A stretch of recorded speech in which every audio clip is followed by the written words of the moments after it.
বাংলাদেশ সীমান্তে ভারতের নতুন সামরিক ঘাঁটি ঘিরে চাঞ্চল্য শুরু হয়েছে। শেখ হাসিনার ঝরানো রক্তের দাগ এখনও শুকায়নি।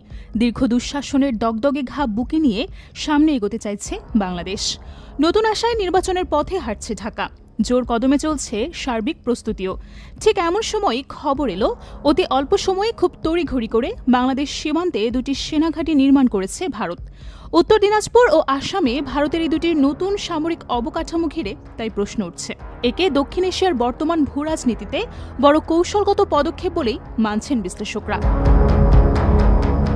বাংলাদেশ ও ভারতের স্থল সীমান্ত দৈর্ঘ্য প্রায় ৪,০০০ কিলোমিটার। এই সীমান্তে মোটামুটি সহাবস্থানের ইতিহাস থাকলেও সাম্প্রতিক দিনগুলোতে ভারতের সামরিক তৎপরতা আন্তর্জাতিক মহলের নজর কাড়ছে। অনেকেই মনে করছেন, বাংলাদেশের রাজনীতিকে প্রভাবিত করতেই এমন হঠকারী সিদ্ধান্ত নিয়েছে দিল্লি। এরই ধারাবাহিকতায় পশ্চিমবঙ্গের উত্তর দিনাজপুর জেলার চোপড়া এলাকা